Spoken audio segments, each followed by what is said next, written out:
Mackenzie. Lamar. Speaking of my old news voice. Your newsy voice. That's what I imagine every news person sounded like. We're doing the network today, and we're going to get pretty heavy into media obsession, corruption in media. It's going to get pretty dark, so I want to start with something a little lighter. Pretty quick question for you. I feel like those of us our age bracket, you were one of a couple types of kids. So were you a Nickelodeon kid or a Disney kid or a Fox News kid? Which one were you? Oh, I hate to disappoint. I was none of the above What? because Fox News is terrible, and the other two were on cable, and I did not have cable. What did you watch? PBS? PBS, yeah. I was just about to say I was a PBS kid. Watched a lot of Arthur, Oh yeah. that angry fist. I loved PBS Kids, to be honest. I think from a cartoon standpoint, and then on Saturday mornings you could get cartoons. Like if we're talking like cartoon fun kid stuff, it was like Saturday morning cartoons. You could still get like I think it was like ABC had probably some of the Disney Family type of stuff. I don't know. It was like do you remember Recess. one of the shows that you? Yeah, like do you remember Recess and Doug and some of those things? Wait, Doug got put on ABC? I don't know. One of the Saturday morning because that was a cartoons Nickelodeon things. original, but then I know that it did get ported somewhere else. Maybe it was ABC. Yeah, you might be right. It could have been like, so I still remember all the channels. It was 7, 18, 24, 36, 42, and 54. That was it. Those are the only options that you had. That's how few we had. And it was Fox, PBS, ABC, CBS, and the WB, which then changed to the CW. That was it. That was it. And so it was on one of those. I think it was ABC, but yeah, it was like Recess. There were Power Rangers. There was X-Men. Okay, so you didn't miss out on too much. Yeah, X-Men was definitely. I think I got Fox all of it later. Is the big thing. Like I think I just watched a lot of it. Yeah. Right, and I got like a Pink Panther, but that was super later. And what was the other one I was just thinking of? Oh, Animaniacs. Oh, hell yeah, and like Pinky and the Brain. Yeah, those were after school shows for me. I think they were on. They were not those Fox, but I feel like I would come home from school and watch Animaniacs. But I was definitely a PBS kid to start. I grew up on Mr. Rogers, Sesame Street, all that stuff. Yeah. But then quickly transitioned into Nickelodeon. I was never. We had Disney for a few years. You feel like a Nickelodeon kid, dude, actually. Yeah. They were zany as fuck, man. Some of those shows are crazy that I like saw later. At all. Yeah, Rocko's Modern Life, Ren and Stimpy, definitely not children's shows when you go back. What's and watch the them. Safari Family one? That Wild one always Thornberries. that one always seemed crazy to me. Yeah, bonkers. That was a little past my prime Nickelodeon, but like Rugrats was my jam. Snick. I mean, I guess Rugrats seemed crazy to me. These were all, again, I saw these all either later or at other people's houses, and I was like, this is wild. And then Are You Afraid of the Dark? That was my like journey into horror, becoming a big horror fan. Mine was Goosebumps, but that was on PBS. Those were we could ask that question too, but it wouldn't have had as much to do with TV channels like this movie. Yeah. So I remember all the networks. I sure do. Even that edgy Fox, which is actually not Fox News, like Fox Network. Fox News came later. So anyway, we'll get into all that. But yeah, all right, let's roll.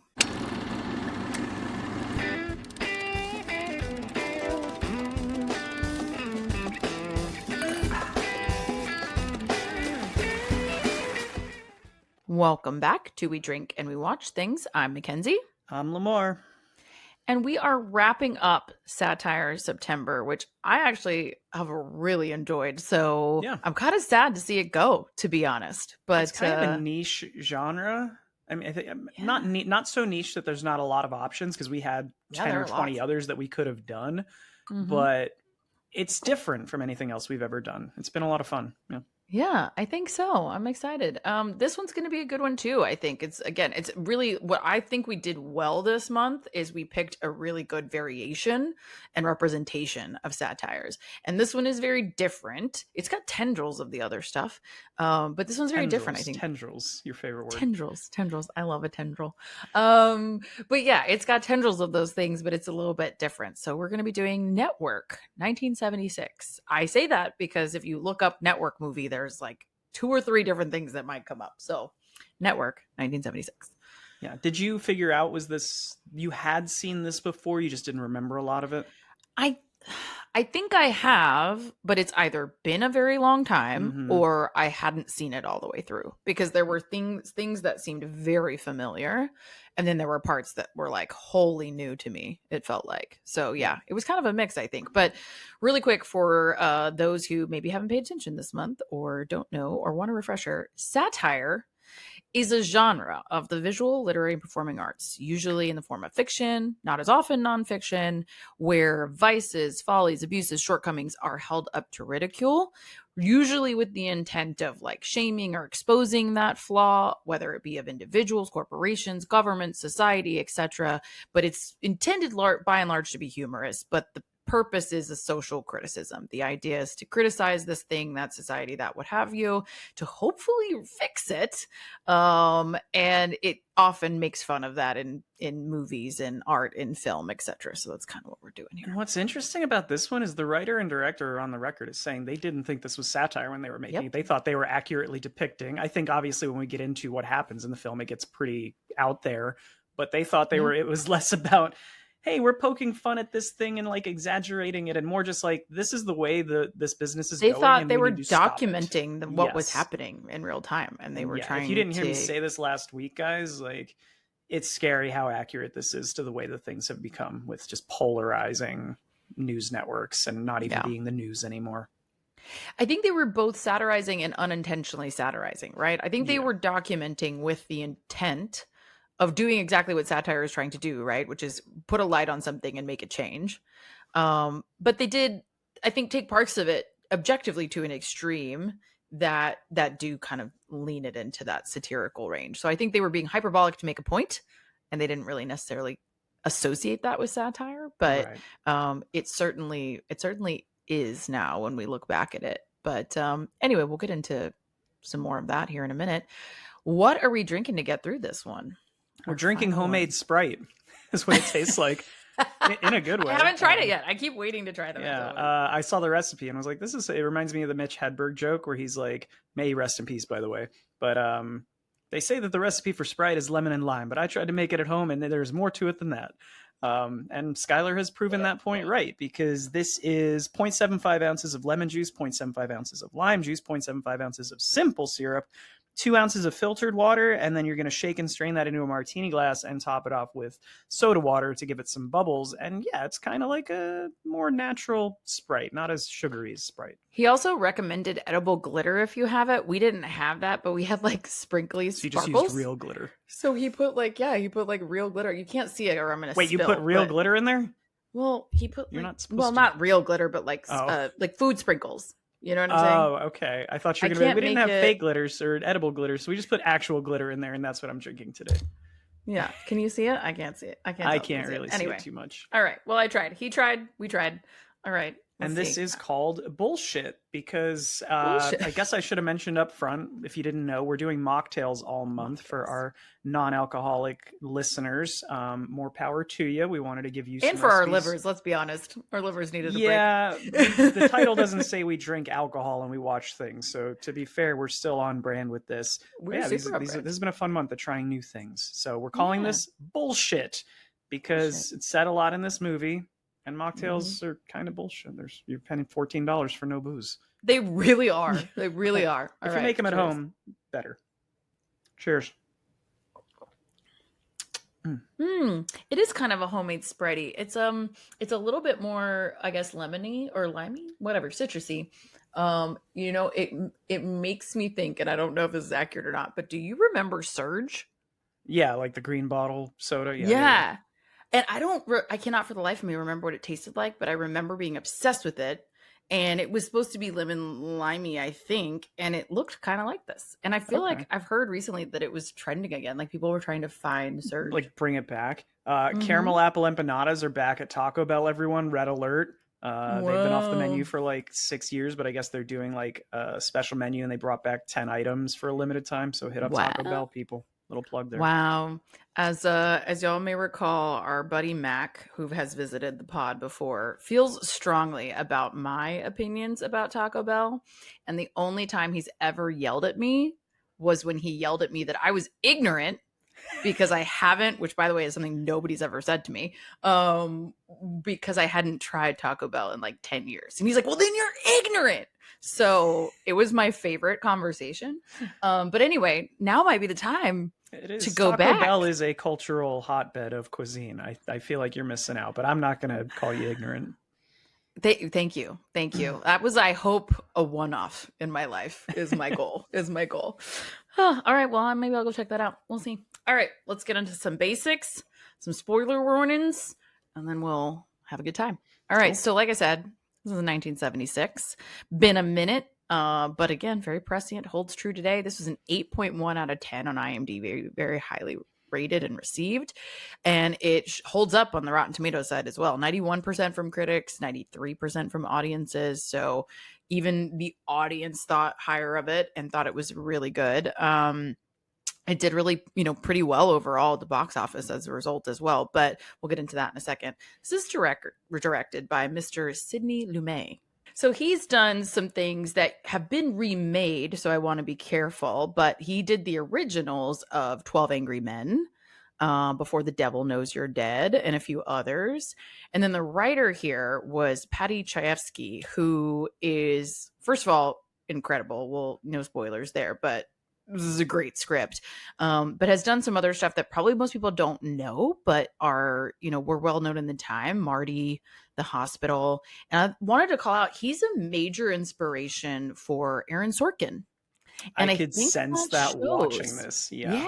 I think that shows in Aaron Sorkin's writing, and even like the cadence with which he writes. And even Faye Dunaway had mentioned, she was interviewed about this film, and she said, this is the only film you didn't even touch the script. I didn't even try to touch the script because it's written in almost a verse. It's almost written in verse, and you don't need to do anything to it. It's so poetic. So I think everyone who worked on this film, and obviously in the audiences, can just feel how well written it is. It's pretty incredible. Yeah, he's also, I'm going to point this out now. I promise I'm going to do most of my interrupting today during the cast and crew list, because I didn't look up a ton of facts this week on sort of the behind the scenes stuff, but I was mostly fascinated by the amount of fun Oscar trivia facts this has, as well as some of the, I don't want to call it tragedy, but just the paths these folks took in the few years following this for such an incredible film. But yeah, Paddy Chayefsky, also his first name is really Sidney, so he has the same name as the director, two Sidneys on one movie set. But Paddy's a nickname, but only 3 times solo screenplay Oscar winner. The only person who's ever done that, like not counting scripts where people share or there's multiple writers, but the only person who's ever won 3 Oscars by himself as a screenwriter. Interesting. Incroyable. I love it. Okay, major cast and crew. Like I said, Faye Dunaway. She plays Diana Christensen. She's done a million things. People know her most for Mommy Dearest, and I just have to add that she hates that. She's like, I'm so sick of people asking about this one movie I did ages ago when in my entire body of work, it's not even the best movie I did. And she said it. She's been quoted as saying that was actually a really terrible time in her life. So it doesn't take her back to a good time. So I wanted to call out some of her other work, which is also incredible. Bonnie and Clyde, she's really great in. Chinatown's a great, great film. The Champ, and then a fun one that I had to throw in, which is not like the highest of quality, but I know I've mentioned it before on the pod, is I loved the TV series Alias. And she plays a really good, like, goodish villain, good bad guy in that one. And it was a fun, more recent thing that she did. That I don't know much Faye Dunaway. Like, I had obviously heard her name a ton in cinema history. I don't know much of her stuff, but she blew me away in this. I love the character and I love her performance as this character. She has it's funny because we did American Psycho last week and we talked a bit about Rules of Attraction, the other movie adaptation of a Bret Easton Ellis novel. She has a pretty small part, but she's in the Rules of Attraction. Like, she has like a handful of scenes in that. She's pretty good as sort of like a drugged out mom, similar to what was in American Psycho, like the female characters in that being all like lithiumed up. Yeah, I mean, she is so dynamic, and she's very like she reminds me of just very classically trained actors. Like, she takes the work very seriously, and she even just really respected the director here because she was like, he was such a pro. Like, he had 2 weeks before rehearsals already basically staged all the shots with the cinematographers. He had set everything up to be seamless where you could just focus on the work and the performance. And so yeah, she's just such a professional, and I think she expects that too of other people around her. And this is a really pro cast, getting right into that. So William Holden, lovingly known as Golden Holden, if you didn't already know that. He plays Max Schumacher. He's done a bazillion things. He won the Oscar for Stalag 17. He did Sabrina, the original, Sunset Boulevard, the original again. So he's done, and he was nominated, I think, for Sunset Boulevard as well, and then this. Not for Sabrina, but he's a really incredible actor as well in his own right. How does this isn't really well? Should we throw down a spoiler warning for a 50-year-old film?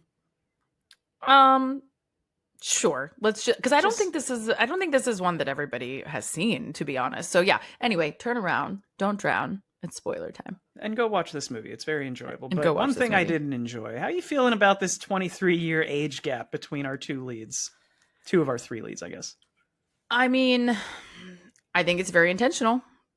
Yeah. I think it's supposed to be there. Yeah.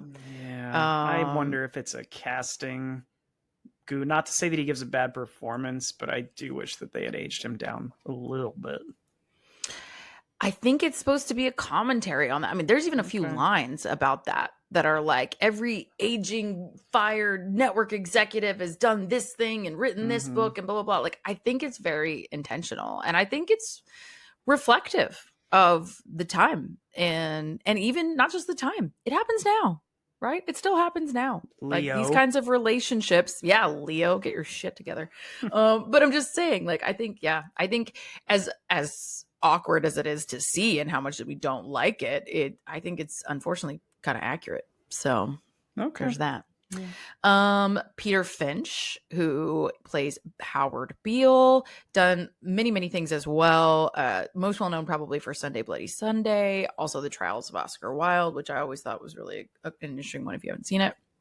And this is where I kind of want to interject here, because this was the second thing I found interesting about this, was two of the people you've already mentioned passed within 5 years of this. We mentioned William Holden, who apparently late in his career became a big drinker, and that's why I think he's 58 in this when he shoots this, and he's looking a pretty rough 58, and that's, I think, also adds to the whole 23-year age gap thing. But he passes 5 years after this due to an alcohol-related incident. He was relatively young.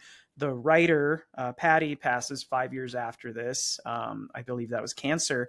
And then the worst of the bunch is Peter Finch, who died in the year following this, before the Oscars even happened. So similar to when Heath Ledger won posthumously, Peter Finch was the first person to do that. He won the Oscar and was not there because he had passed from a heart attack. And apparently he appeared on The Tonight Show the night before he died and made a joke about his bad heart, and then passed away the next day. So I just found that to be like heartbreaking, for lack of a better term, and like just weird. So many people made this incredible film, and within 5 years, three of the key people were gone. Well, and he also died. Sidney Lumet actually saw him pass. He saw him have the heart attack. And they were meeting up at I think it was the Beverly Hills Hotel the day after. And he has the heart attack, and emergency services were called, and he dies in the hospital right from there. So yeah, it's very sad and almost eerie, I guess, how this carries through this cast a little bit. And yeah, how he saw that was kind of crazy. Yeah. He also, I will say, Peter Finch had a severe drinking problem as well. He was actually a lot of that going around in the 70s and today, I guess. But yeah, and his was kind of pervasive throughout his career. Unlike Holden, he was known for his really incredible performances, but unfortunately, he was a bit notorious for his drinking, and it comes through for his character as well. They talk about it with his character of of course you're going to be in the bottle, And so, yeah, I think that's almost, again, another eerie thing, of very reflective of the actors themselves. Yeah. We also have Robert Duvall, of course, legend. He plays Frank Hackett. He's most well known for things. Well, he's most storied for things like The Apostle, Tender Mercies, etc.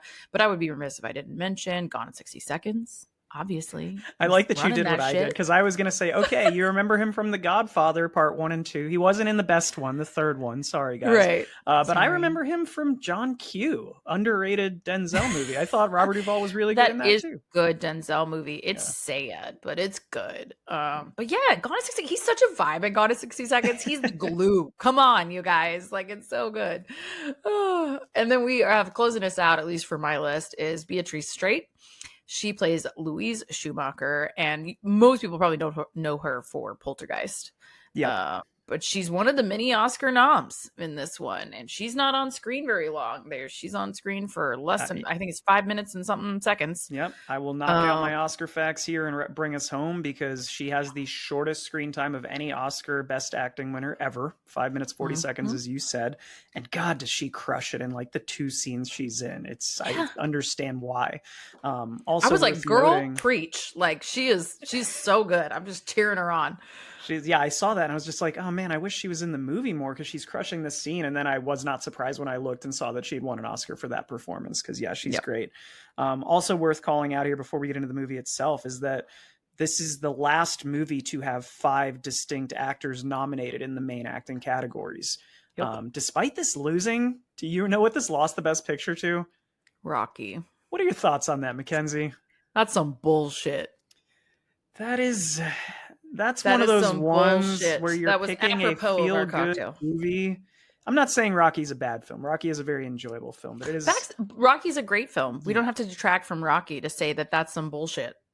You know, like, I'm sorry. This is not, it's not the same quality. It's just not. 100%. And then the last one that I'll throw out there that I thought was interesting is out of those 5, 3 of them won. And those 3 do not share any screen time together in this film. Mm-hmm. So you have the wife, you have the Diana character, Faye Dunaway, obviously, and then you have Peter Finch. Those 2 never actually interact, which is surprising for how interwoven their career arcs are in this. But I just thought that was fascinating. Like 3 people won Oscars and they didn't even share screen time together. Yeah, and the last one I want to mention is Ned Beatty gets nominated for his also very short scene, and he doesn't. I think it's a little bit less amount of time, or around the same. It's like a 5-minute mark as well, but it's just that one hefty speech, and it's so well done that he gets nominated. He doesn't win, but he does get nominated, and it's funny because he was actually a replacement. They had fired the first person whose name I don't remember, Arthur something, but he was just not delivering it the way that he wanted. They said that he was kind of leaning too much into the mania of it all. And that Ned Beatty like really understood the kind of almost evangelical vibe that they were going for in his delivery, and that it was just night and day different. And then, sure enough, he gets nominated. So pretty cool. Reminds me of like Leo in Django, because that got him a nomination, right? Like he probably had triple the screen time of what's here, but again, you remember that one speech. That's all you needed. Yeah. And there's a few of these speeches in here, by the way. Again, speaking to the writing, like just incredible. Really quick plot summary, just so you guys have a framework here. If you haven't seen it, a television network cynically exploits a deranged former anchor's ravings and revelations about mass media for its own profit, but it finds that his message may be difficult to control. So, sound familiar? That's what's familiar. The roughest part of watching this is just how it's become more true. I know they said this wasn't satire. They were, documenting it, and it's only gotten worse, guys. When you're only getting one side of the news and you are buying into all the hateful messaging being spewed, and it's just resulting in us becoming more and more polarized on feeling like there's only 2 sides and 2 ways of thinking. And this movie isn't exactly that same, I think, thought process, because there's not multiple networks involved, but it is showing you how desperate these people are to just keep a television rating. I think what we're seeing here that I think is really important, and again, speaking to the documentary of it all versus the satire of it all, is this was kind of shot, first of all, like a documentary. And the filmmaker was trying to do that. He was trying to show the transition from news, hard news, and documentation of facts and of life as a documentary. And that's low lighting, that's real life, there's grit, there's da-da-da. And then slowly as you watch the film progress, it's getting brighter. The lighting is more artificial, it's more polished, it's media being managed and presented and really sold to you. And I think what you're seeing is, again, somewhat prescient, but it was almost a documentary in their mind of what was happening to news media at the time. And there is a notable shift, like the advent of news for profit versus news as a public service. Like this is a historical shift in our times of it was expected for the news to take a loss. They even say that in the movie of the news was never a profitable organization of a network, but it is why the networks were given the networks, right? They were given control, similar like with the airwaves of radio. They were given control of these airwaves of these networks because they owed this service to the public, right? You can put all this other programming on, you can make all this other money elsewhere, but you have to deliver the news. That was the unspoken, if not spoken, agreement. And what we're seeing here is a documentary that is telling you of the shift of that to be a for-profit model as well. Yeah, and that's what we're stuck with today. Because imagine if it was just there was no Fox News or pick your channel, CNN, MSNBC, tied all into of these them. greater networks that are concerned just about profits and ratings. Imagine if it was just objectively, here's what happened today, form your own fucking opinions, rather than talking heads and people arguing on TV and just the rhetoric that we get now. It's horrible. And I think what we have to delineate too and call out is the effort and the education of journalists versus news networks, right? To your point, the delivery was supposed to be as objective as possible, both in print and in news media. Of I have to have, 3 verified sources. I have to give this as a fact. I have to state this as an action. I have to state this, what have you. It was very clinical and objective in its delivery by and large, right? And that was how journalists were trained. That's what they were trained to do. Report the facts and only the facts. Fun fact, the hardest writing class I ever took was a journalistic writing class, because it is a very specific type of writing and you are trained a certain way. And what happened and what journalists struggle with even today is that is still how they're educated. That is still how they are expected to deliver a product. And then it is editorialized in service of a network and in service of entertainment and ratings now. And yeah, that runs the gamut. And I think what was funny to me that I read about it was that George Clooney showed this movie to students, and in an effort to show them this is an example of satire. And at the end of it, none of them knew it was satire, and he was really confused. He was like, why don't they get it? Why don't they think this is satire? And he was like, it turned out like they just thought it was real because all this came true. All of this ended up happening. This is tied into in their mind is historical. Yeah. They mention a lot of real people in this, and I almost did Google at one point, like, wait, is this a true story? And obviously, as the movie went on, I was like, okay, I feel like I would have heard this if this actually did happen. But a couple call outs based on what you said. For the feel of this, wanting it to feel real, there's no music, there's no soundtrack, there's no score. The only music you hear comes from television theme songs, commercials, things that make this feel like a real universe, as if you're working at this network, right? So I think, and also the jargon, like to complement that too. Like you don't walk around with a soundtrack to your life, right? Like this is almost documentary in that way as well. Of there is no sound except for these theme songs and everything you mentioned, but the jargon is also intentional and somewhat alienating to the audience as well. The way they talk about the network and the analytics and the market share and all these things. They asked them if they wanted to change some of the script to not have that language or to simplify it or clarify it for the audience. And they were like, no, like that's not the point. The point is for this to feel as real as possible. The audience doesn't need to know what all those things mean to understand overall what's happening here. Big time first season of The Wire vibes when you jump in and they just do not sugarcoat anything or explain anything. You're just getting a bunch of drug dealer jargon. You're getting a bunch of cop jargon, and you just kind of got to make sense with it. I also feel like this ties back to His Girl Friday a little bit, because that's got the journalism story in it, and it's just like very fast paced. And again, you just have to learn how to keep up as the movie goes on. And if you're looking for the more modern day versions, I think I mentioned this last week, if you're a fan of Nightcrawler with Jake Gyllenhaal or Don't Look Up with Leo again, like the news network in that second one is it feels like they just pulled it from 76, this film, and like it's all about the ratings. So I think this movie definitely has ties to a lot of stuff still getting made today. Yeah, and I think, it has ties to it. It predates it. The style of documentary vibes that evolve is also there. I really liked understanding that like the lighting was changing and the aesthetic of it was changing.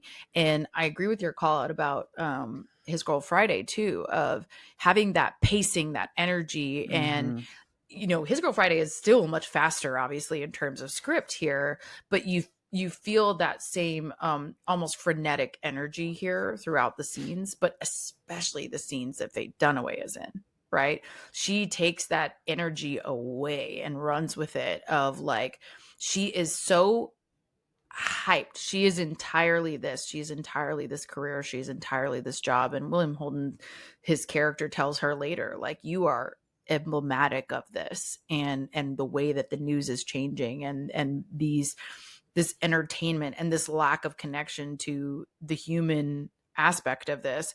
And it's funny because the director told her, I know the first thing you're going to ask me is, where is this character's vulnerability? Where is her humanity in this character? And I'm telling you, there is Doesn't have. none. Yeah.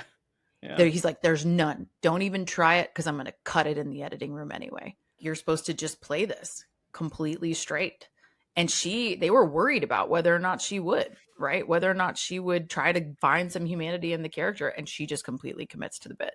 Yeah, And she crushes it. I think it's similar to yeah, when we talked about American Psycho, like Christian Bale's performance last week of like, is there humanity in there, or is he just driven by this force? I think Diana in this, she is a boss. She knows exactly what she wants. She knows she has two incredible speeches in this, at least two. The first one when she's talking about what she wants out of her news programming of, I want counterculture, I want angry news. And again, it's hitting very close to home. She's like, I want terrorism, like these things that are going to get us a rating. But I think the more impactful one is when they're out to dinner and she summarizes herself in a nutshell of she's like very impulsive. She gets into relationships that never last. She's like, I arouse quickly, I consummate prematurely, but then I'm in a rush to get my clothes back on and get out of the room. And she says, I'm inept at pretty much everything in my life except for my work. And so that's what she focuses on. Yeah. Yeah. And I think she brings this just, like I said, this high energy, but this achiever mentality to this role. Yeah. And at first, before she kind of gives that speech, she's a bit admirable, right? You see her in this room of people who are not yet maybe taking her seriously. She says, when I started this job 6 months ago. So she's still implying like she hasn't quite cut her teeth with these people yet. And they're not reading the reports that she's sent and all these things. And at the end of it, she's like, if you motherfuckers don't read these, I'm going to sack the lot of you. Like, she is cutthroat about this. You will get on this train or you will be gone. And she's also angling to make happen these things that she thinks are the vision for the network. And she'll cut down anybody to do it. And she tells William Holden this immediately, like you said, at this dinner. She tells him exactly who she is. And it's interesting to me that he still holds this semblance of humanity and romance, capital R. So he's still, even with that, just goes all in. And he almost like narrates his own downfall here a couple of times of like how this is gonna go poorly, and he does it anyway. It's kind of interesting to watch. That part lands for me when he's constructing it as a narrative. I think that's meta in a way, and it's very smart of him to understand the situation he's in. I don't think that makes him any more likable of a character, which is probably my two biggest complaints with this. Is the William character feels, for as much as you're saying it's just something that happens all the time, it feels the flimsiest of the archetypes in this to me. He feels almost undefined, like he's very flexible from scene to scene, not like contradicting himself, but, and this is a first time watch through, so maybe I'm being too overly harsh, but the Holden character, for somebody that's tying everything together in this, he's sort of our through line to these three different storylines that we're getting. I don't feel any connection with him. And I especially, again, it's not just the age gap. I love how straightforward Diana is. I don't like that they eventually have her having these true heart to hearts with him and saying that she has feelings for him. Like, I don't know if she says it in those exact words, but I kind of feel like they would have been better to just have her be like, yes, I am exploiting you, or maybe not exploiting, but using you to get where I need to go. And that's exactly what this is. I think they have them lean back into the will they, won't they, is this going to work out kind of thing. And honestly didn't need that in here. That's interesting because I don't think I read it that way. Especially in terms of the like will they won't they. I felt like it was following the pattern Mm, and that we kind of knew that it was going to follow. And I do think I think she wanted to become, quote, emotionally involved with him. But kind of like we were talking about in American Psycho last week, is I think she's cosplaying a person. She knows she's not good at this. She says that out of the gate. Like, I'm not good at a relationship like this, right? But she almost wants to try and see if she feels something. It's almost experimental for her. At least that's the way it reads to me.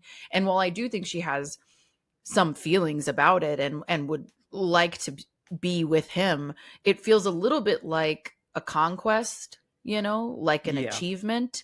It's about being able to have a relationship with this person in particular and less about the emotion that it's going to end up with or getting married at the end of the day. I don't think she has that emotional goal. And he continues to say that he loves her. You never hear her say that back. Yeah. You get her feel like looking like she has some feeling here. But I think her first love is and always will be her work. And I don't think she really detracts from that at any point. I I don't get mean, when you're her. screaming about ratings as you're orgasming, I guess that does imply that that's what she cares about the most. That's all she cares about. And that is like a funny scene, but it's not it's almost comes through as more sad than funny because of that. Like I know it's supposed to play a little bit humorous, and Yeah. even William Holden was quoted as saying like I think that scene on the page was funnier than it played. Like he was like I think it was supposed to be funny, but they had to talk him into that scene. He was like to me he was very old school. He was like to me love making is private and not something that should be on the screen. And so he was very averse to filming that at all. And he said, if we had been the first to do it, I wouldn't have done it. But because other people have already done this on screen, I did it. But he thought it didn't play as funny as it was intended to play because I do think it's kind of sad. Yeah, you don't want work creeping into the bedroom unless you No. work at the same place and then there's a little bit of role play to it. So that could be fun, I guess.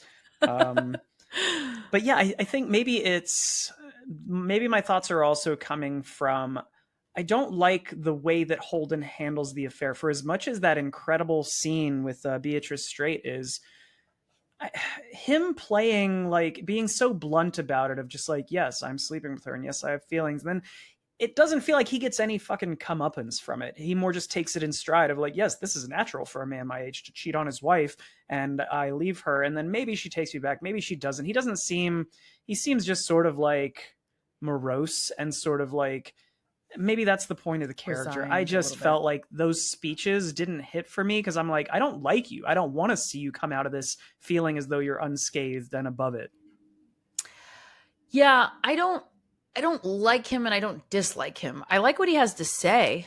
You know, I do like his speeches. All of them really because they His defense of Howard, I like his yeah. interactions there and trying to come to his aid, but the romance is where he loses me, that character.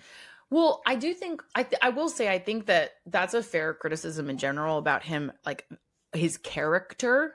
However, I do think it's reflective of this period and people in these types of stages of their life in this period specifically. So, as blunt as he's being, um, I think conversations similar to this, if not quite as blunt as this, have happened in these Yeah. types of relationships of like, I'm gonna go have this affair and you can fuck all the way off, basically. And Yeah, that you part where know, he says his wife, for as great as her speech is, and then he's just kind of like, I'm gonna go have this affair, and then I'll probably wander back to you, and we'll see if you take me back. That just it feels outdated. It feels like something they would have said in one of those old Humphrey Bogart films that we watched. Like, I don't know. I think it's that she is emblematic of a male fantasy, right? Her little speech is exactly a male fantasy on paper at this time, right? Of like Mm-hmm. this woman who will just like literally have sex with me the way that I want to have sex, will not be emotional with me in the way that I don't want to have to dig into any kind of emotion. She understands my business, my career, my things. She's younger, she's beautiful, she's all these things.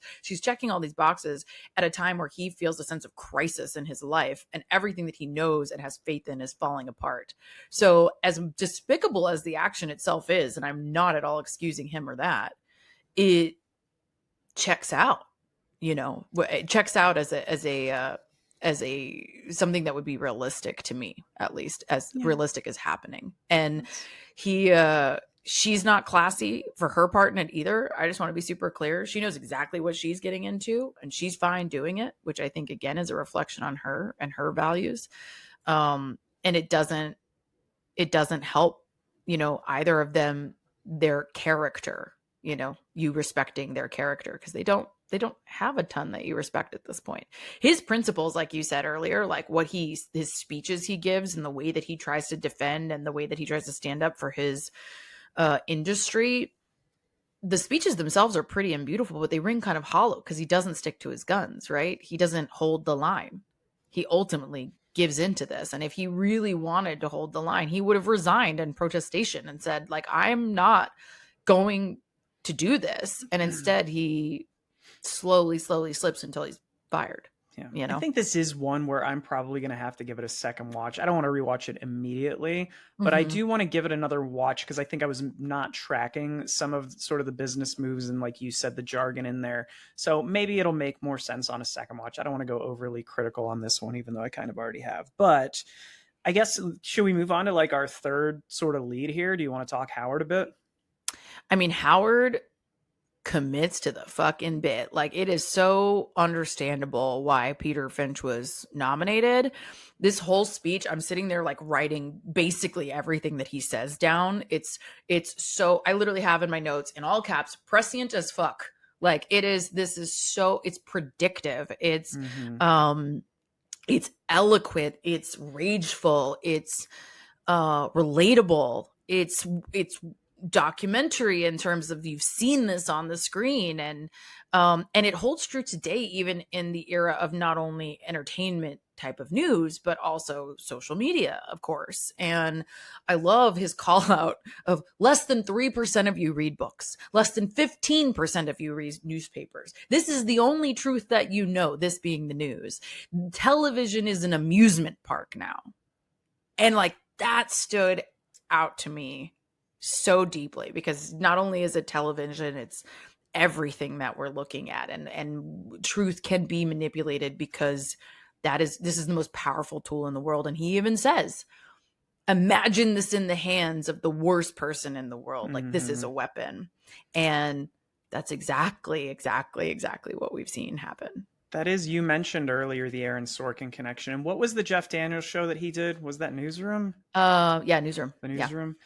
And he Which has feels, that famous very monologue there about like, why do you think America's the greatest country in the world? And he's like, America's not the greatest country in the world. Yeah. And he just that goes off for 5 minutes. Yeah. That I think is rooted in Sorkin's mind, probably in some of Peter's speeches in this. Yeah. And he's like, I love this other great line. He said, we're in the boredom killing business. That's what we're trying to solve here, is the boredom that you all feel. And like, how insane is that, right? If you think about what's out there in terms of books and newspapers and like art and film and but they're trying to solve for boredom because people won't look at those things or read those things or experience those things. And he's trying to convince us that like, we're real. We're the thing that we should find excitement in and faith in, and we're the real thing. And what's funny is that you look at the audience, and I love how often they shoot to the audience while he's speaking. Of course, what he's saying and what he's doing is so compelling, so well performed, so well written. But I think it's juxtaposed against this audience that is just stoic. They have just zeroed in, frozen, but like listening, but not. Right? Like listening, but not absorbing, observing and being entertained, but ingesting. It doesn't look like they're getting it. Because as soon as he stops talking and he falls to the ground, they just applaud. They just applaud in mania. It's that mob mentality. And it's like, that is like the heartbreaking moment where you go, oh, it didn't work. Yeah. He's calling them out, to your point about like reading books, reading newspapers. And he's like, you're just, you're staring at this screen and taking everything verbatim of this is what we're telling. It's gotten, like I said, I don't want to keep harping on this, but it's gotten worse and worse and worse. And now people are getting their news from one single source with one point of view. It's telling them to feel a certain way. And it's like, just turn off the fucking TV, dude, and like touch grass. But Howard, throughout this, it's strange to see. We've talked it throughout the month of satire typically has some comedy twinges to it. And I do think this is a funny movie at several parts, but his character throughout at the beginning, I think for a first watch, I was laughing because I was just like, this dude's getting fired, and he just straight up says, so I've decided I'm going to shoot myself next week. We'll see you give PR a week to hype up the show. We'll see you then. Yeah. And we'll give PR a week to hype it up. First. Yeah. Just, and they're all like, go prepare for commercial, 30 seconds out. You know, like nobody's listening. Yeah. I am a sucker for a good hard cut to a technical difficulties. So I think on the second or third night when they do that, and it's just like, we need to calm him down. But like, he starts out as this sort of comedic, likable character, and you don't know how serious he's being or if it's supposed to be like sort of a dark comedic joke. But as it progresses through and he's getting more and more famous, he's also becoming more and more unhinged to the point that you feel very sympathetic to him. I didn't track at first the whole epiphany scene when he's visited in the middle of the night, but then he kind of explains it on the news the next day, and that's when he gets turned into a quote unquote prophet. And obviously we have the tragic ending for him, but I just found that journey to be probably the maybe Diana's the most interesting part of the film, but his is definitely second to me. I think his is, it's weird because I don't know if you got this feeling, but what I thought was interesting is I absolutely think his journey is one of the most compelling things. But because, and I think it's intentional a little bit, but because of this side story about Diana, about William, about the network, all these other factors, all these other happenings, it's almost happening in the background, even though it's very much the foreground in terms of the entertainment of it all and how central it is to the story. But it's almost noise at certain parts of the film. And it's interesting how they present it that way. And then when he comes to the front and center, he blasts through the screen practically.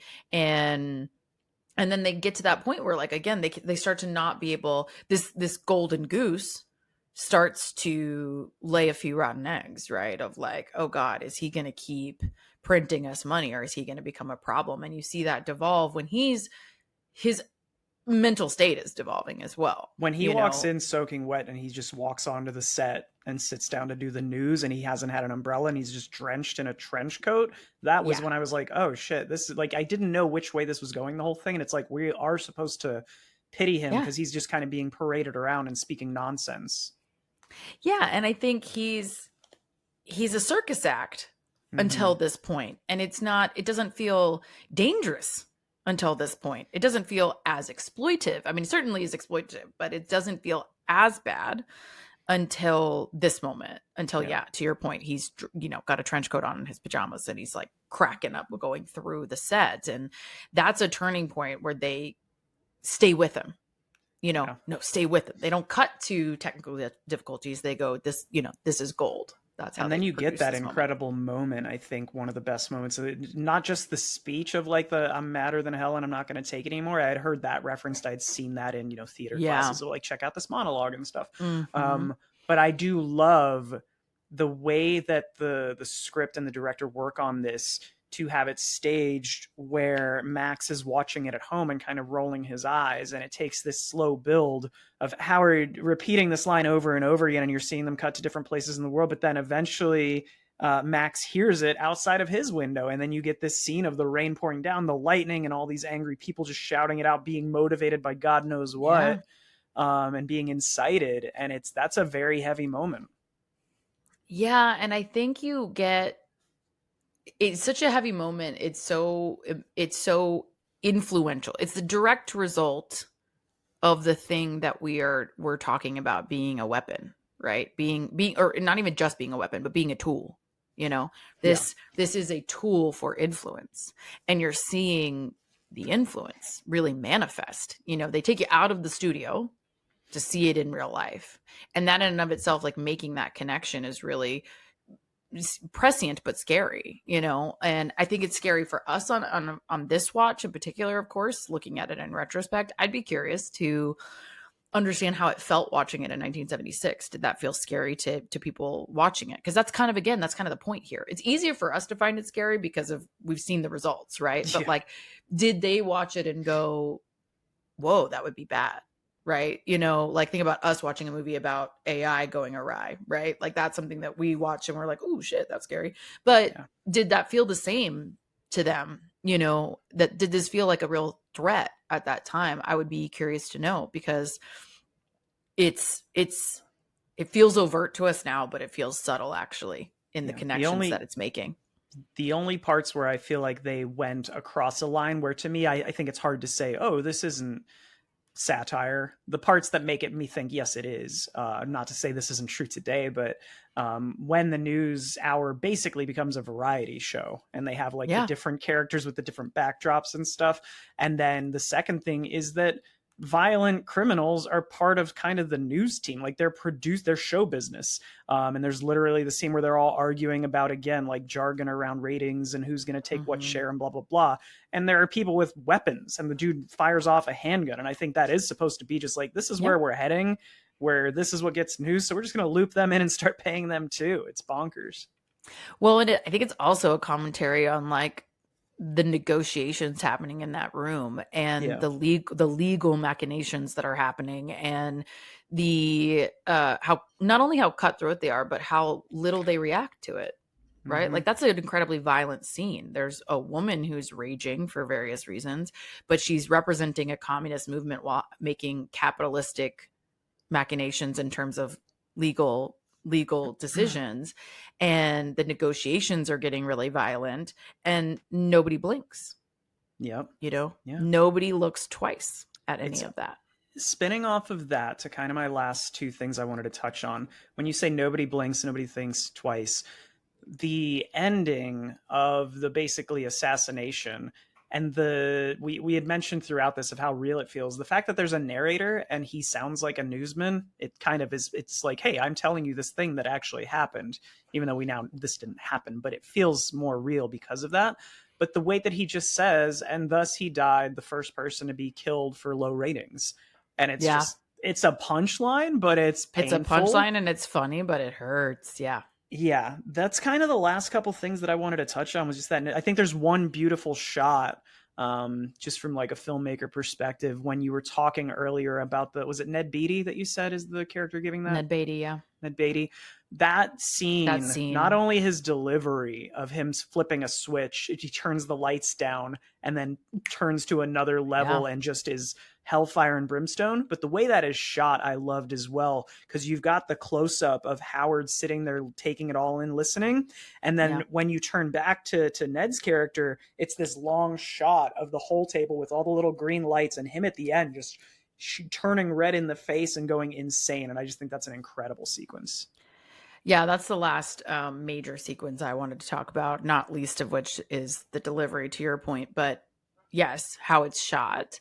But I also think it's a very intentional foil to Peter and his speeches, right? His fire and brimstone speeches, but those are in service of and trying to motivate the people who are, quote, the point, right?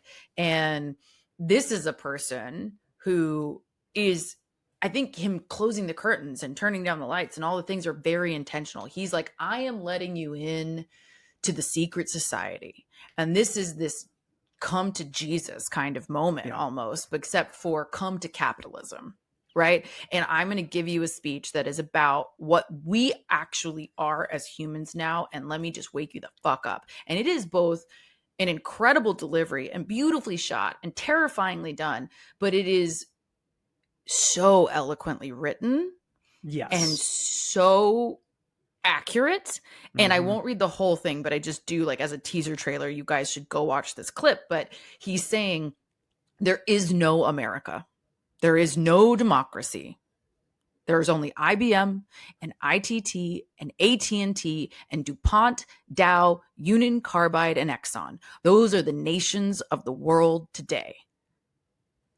That's heavy shit, right? I know we're heading toward the eventual like civil war of it's just going to be Amazon and Apple, and it's like pick a side. But we're joking, but not, right? Because like this is what we are seeing come manifest. And like I know we're trying to entertain you guys right now, and we wanted to be entertained by this movie, but fuck, this is scary because it's so true. And a small handful of people controlling the world's money, media, power, product, everything. And this feels like this terrifying come to Jesus moment because it's snapping you out of your ideals, whatever those are. whether it's democracy or it's society or the power of the people, in whatever way you want to say it, it's taking the power away from you and telling you never had it to begin with. And so it's a very scary moment for us as individuals, us as a society, and to see how it's really, again, been really prescient. I know we've said it over and over again, but it's alarming how accurate it is. And it's not the only movie to do it, but it is, I think, when we look at the gap of when this came out to now, it correlates so strongly. And I encourage not only you to watch this movie, but certainly to watch that speech, because I think that's the terror, so to speak, that is our existential fight that we are trying to not let win. But that's the thing that this movie is saying is winning. Yeah. And just the start to that, he turns the lights down. I don't remember it's the very first thing he says after he turns the lights down, but I think it's the first where he flips that switch and becomes angry, and he just goes, "You have meddled." My eyebrows went up, and I was just like, "Holy shit!" Yeah. In the laws of nature, he says. Yeah. He doesn't say you've meddled in my business. You've meddled in this network. Yeah. The laws of nature, he says. That's... Dude. Man, and the delivery, again, so good. The fire and brimstone of it all is so good. And also, we have to say, Peter Finch's response to it, because it does feel like he's going through the thing that we are going through as the audience, right? Yeah. You're cowering under the intensity of this speech, and you see him really play that. And his, as he goes out to this final speech that he gives and ultimately dies, it's like, is his movement dying with him? Yeah. Is what he's trying to say, and is his message dying with him? And it's really, for such a great, beautiful film, it's not, I don't think, intended to end on optimism. Oh, no, not at all. It's meant to end with you feeling a bit of despair. Yes. And it's crazy because that's hard to do and have you come out of the theater and go, God, that was a really good movie. That's hard. That's a hard balance to strike, I think. 100%. Okay. Anything else before we wrap this up and give our ratings? I don't think so, dude. I really enjoyed it for a first-time watch. I do need to rewatch because obviously I critiqued a couple of things that I just would have written differently. I just think that the Diana character is more interesting without some of the complications that come with Max, despite that resulting in probably the second best scene in the movie, honestly, with him and his wife. But I'm still going to go pretty high. I'd still give it an 8. I think it's really fucking good. I just need to give it another watch, honestly. Yeah, I think it's really good. One last maybe funny nugget before we wrap up that I'll share with y'all is that this movie, the writer and the director were really tight in this movie, really did it together. Chayefsky was really involved in how certain lines and things would be delivered, was trying to find the comedy for Lumet. And Lumet even said, he's better at comedy than me. But then it got to the divorce scenes and the battles about the divorce. And basically Lumet was like, hold my beer. I know more about divorce than you. This. Because fun fact, he's been married 4 times at this point. So fun little nugget for you guys before we close out. But I agree. I think it's very well done. It's incredibly well written. And we all know, if y'all have listened to this pod at all, that I'm a sucker for good writing, and it's shot really well. And the fact that it's turned out to be so prescient is, I don't think, reflective on its initial quality so much as it is our society, but it gives it another layer of impact now, I think, that's interesting, and again makes me very curious about how people felt about it then. But I think I would go pretty high, especially again because of the writing. I'd say an 8.5 or a 9. Cool. It's I think a really strong one, and it was interesting one to end on for sure. All right, homies, thanks for joining us. That was a fun month. I had a good time. Thanks for joining us and hanging out. Come back next week for some spooky shit. It's October. All right, we're going to do October-y things. We'll tell you more later. We're recording this on the 13th, guys, so give us a couple weeks to decide. Give us a minute, okay? We'll give you more details. You'll see the episode title. You'll know. Yeah, you're fine. So anyway, in the meantime, follow us on our socials. We drink and we watch things on Instagram and TikTok. You can get the video of this on YouTube or on Spotify video, and you can always email us. We drink and we watch things pod@gmail.com. We got our 2-year anniversary next month as well. So any questions that you want to throw our way for cold opens and such, or maybe we'll do a bonus episode, send us any questions you got. Get in touch. Yep. But for now, go have a drink and watch a thing. Cheers. Cheers. Yep.